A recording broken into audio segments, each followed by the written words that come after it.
لله وكفى وسلام على عباده الذين اصطفى. أما بعد فقد قال الله تبارك وتعالى في القرآن المجيد والفرقان الحميد. فأعوذ بالله من الشيطان الرجيم. بسم الله الرحمن الرحيم.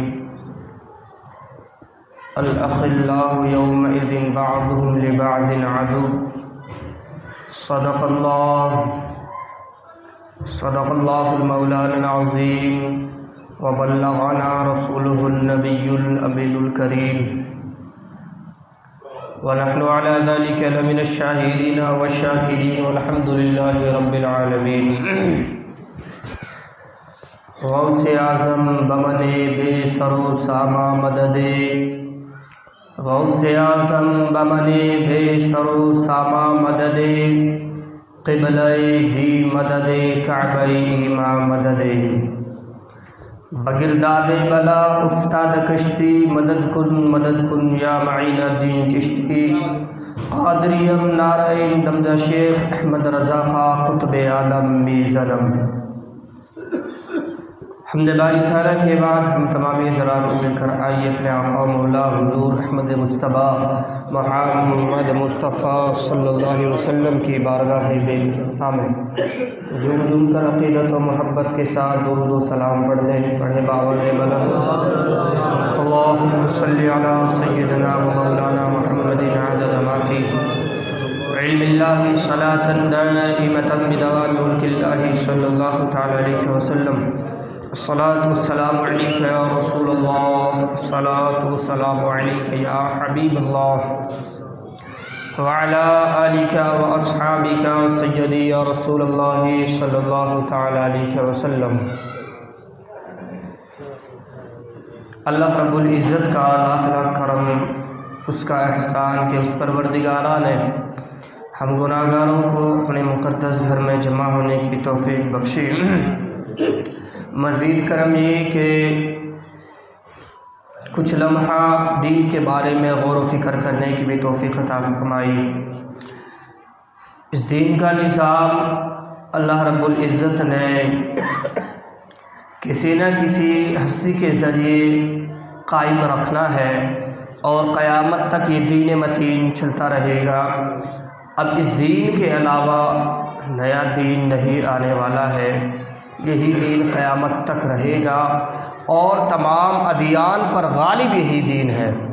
اور قیامت میں جب حشر کا میدان ہوگا اس وقت بھی یہی دین تمام ادیان پر غالب ہوگا.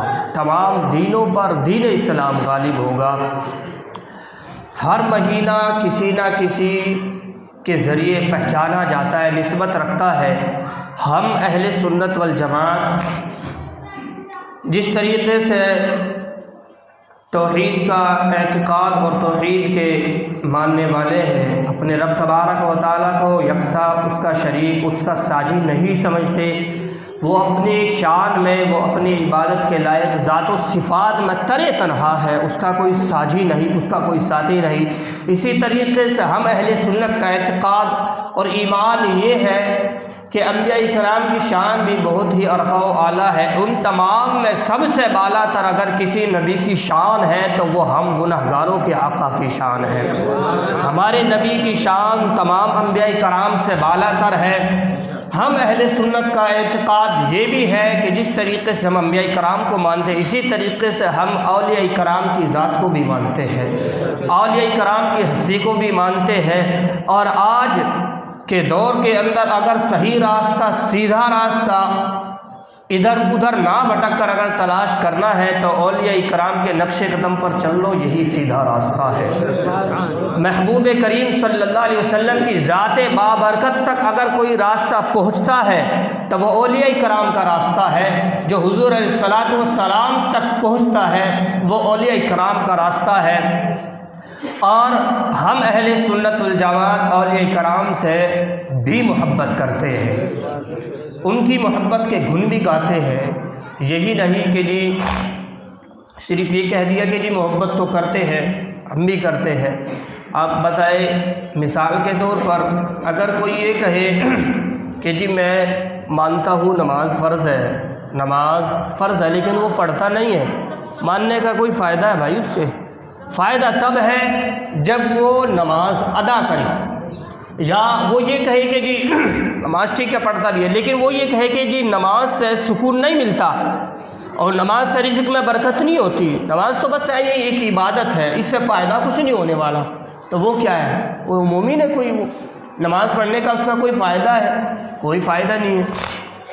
جب تک وہ یہ اعتقاد نہ کر لے کہ نماز بھی پڑھنا ضروری ہے، ماننے کے ساتھ ساتھ میں اس کا یہ ایمان بھی ضروری ہے کہ نماز سے بے شک بلائیں ٹلتی ہے، نماز سے رزق میں برکت ہوتی ہے، نماز میرے نبی کی آنکھوں کی ٹھنڈک ہے، نماز جنت میں جانے کا ایک راستہ ہے، نماز قیامت کے دن سب سے پہلا پرسش اگر پوچھ ہوگی نماز کے تعلق ہوگی۔ جب تک یہ اعتقاد نہ ہو فائدہ کچھ نہیں ہے نماز پڑھنے کا۔ تو اسی طریقے سے مثال کے طور پر اب کوئی کہے جی کہ یہ اولیاء کرام کو مانتے ہیں لیکن وہ مجلسیں نہیں سجاتا ہے، ذکر نہیں کرتا ہے، اولیاء کرام کی تاریخ پتہ ہی نہیں ہے کہ انہوں نے دین متین کے لیے خدمتیں کیا کری ہے، تو وہ تو پھر کہے گا جی دین تو ہمارے سے چل رہا ہے۔ بھائی وہ یہی نہ سمجھے گا، جب اس نے تاریخ ہی نہیں پڑھی، ہسٹری نہیں پڑھی اولیاء کرام کی ذات کے تعلق سے، وہ تو پھر یہی سمجھے گا دین کا ٹھیکیدار میں خود بن گیا، جی دین ہم سے چل رہا ہے، دین معاذ اللہ ہمارا محتاج ہے، جبکہ ایسا نہیں ہے، بلکہ ہم اہل سنت والجماعت اولیاء کرام سے بھی محبت کرتے ہیں، ان کی مجلسیں بھی سجاتے ہیں، وقت آتا ہے تو ان کا تذکرہ بھی کرتے ہیں، اپنے نوجوانوں کو ان کی خدمات سے آگاہ بھی کرتے ہیں کہ اولیاء کرام کی ہسٹری وہ ہے کہ جنہوں نے اس دین متین کی خدمت کری ہے، جنہوں نے اپنے گھروں کو چھوڑا ہے اور اپنی قربانی بھی پیش کری ہے دین متین کی خاطر، اس قربانی کو پیش کرتے کرتے اس دین کو ہم تک پہنچایا ہے، اس دین کو ہم تک پہنچایا ہے۔ اسی لیے ہم کبھی خواجہ معین الدین چشتی کا تذکرہ کرتے ہیں، کبھی بہاؤالدین نقش بند کا تذکرہ کرتے ہیں، کبھی ہم صابر پاک علاء الدین کا تذکرہ کرتے ہیں، کبھی ہم بابا فرید الدین گنج شکر کا تذکرہ کرتے ہیں، کبھی ہم نظام الدین اولیاء کا تذکرہ کرتے ہیں، کبھی ہم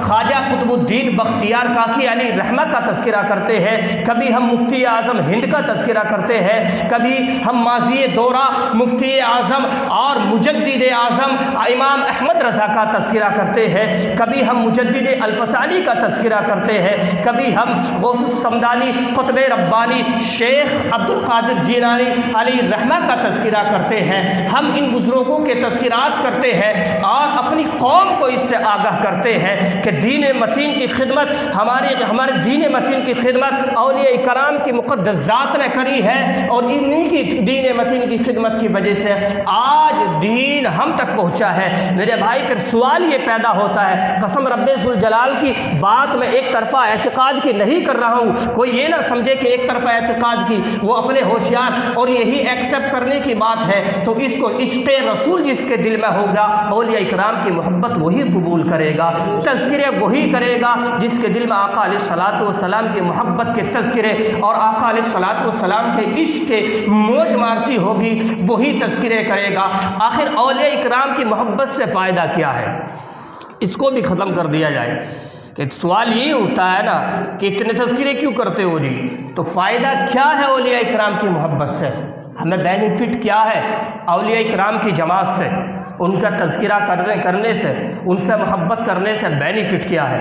تو سنو، بینیفٹ ہمیں یہ ہے اولیاء کرام کا تذکرہ کرنے سے، ان کی ان سے محبت کرنے سے فائدہ یہ ہے کہ میں آپ کو پہلے قرآن مقدس کی وہ آیت کریمہ سنانے سے قبل آپ کو حشر کے میدان کی طرف لے کر چلتا ہوں۔ جب قیامت کا دن ہوگا، اور وہ قیامت کا دن آپ نے بارہا خطبہ سے سنا ہوگا، کیسا ہولناک دن ہے کہ جس سے یعنی اس دن سے سن کر صحابہ کرام رضوان اللہ تعالیٰ علیہم اجمعین جب حساب کی بات آتی، کوئی صحابہ کہتا کاش میں پرندہ ہوتا، کوئی کہتا کاش میں مٹی ہوتا تاکہ مجھ سے سوال نہ ہوتا۔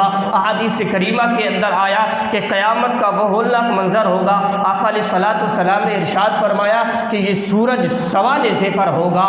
اب جو سورج 5000 میل کی مسافت ہے اور ابھی الٹے رخ کی طرف ہے، اتنی گرمی اتنی تپش پھینک رہا ہے کہ مئی جون کے مہینے میں فرش یا ڈامر کی سڑک سڑک پر ننگے پیر انسان نہیں چل سکتا، یعنی پریشان ہو جاتا ہے۔ گرمیوں کے دنوں میں موٹا کپڑا نہیں پہن سکتا، کس وجہ سے؟ گرمی کی وجہ سے، گرمی کی شدت کی وجہ سے انسان پریشان ہو جاتا ہے۔ اس وقت کا عالم جانے کہ جب سورج سوا نیزے پر ہوگا، زمین تانبے کی ہوگی اور یہ آسمان فولاد کا ہوگا، اس وقت کا عالم دیکھے کہ انسان کو اتنا پسینہ آئے گا، اتنا پسینہ آئے گا، کوئی انسان اپنے گناہوں کے مطابق ٹکنے پر اپنے پسینے میں ڈوبا ہوگا، کوئی گھٹنوں تک ڈوبا ہوگا، کوئی سینے تک ڈوبا ہوگا، کوئی اپنے پسینے میں ڈبکیاں لگا رہا ہوگا، کوئی تیر رہا ہوگا اپنے پسینے میں۔ اور آج تو جب انسان کو پیاس لگتی ہے لیکن زبان باہر نہیں آتی پیاس کی وجہ سے، روایتوں کے اندر لکھا ہے قیامت کا دن وہ ہوگا کہ پیاس کی شدت کی وجہ سے یہ زبان انسان کی یعنی سینے پر لٹک جائے گی۔ اللہ اکبر! پیاس کی شدت کی وجہ سے یہ زبان سینے پر لٹک جائے گی اور معاملہ اتنا خطرناک ہوگا کہ سب نفسا نفسی کے عالم میں ہوگا، کوئی کسی کا نہ ہوگا۔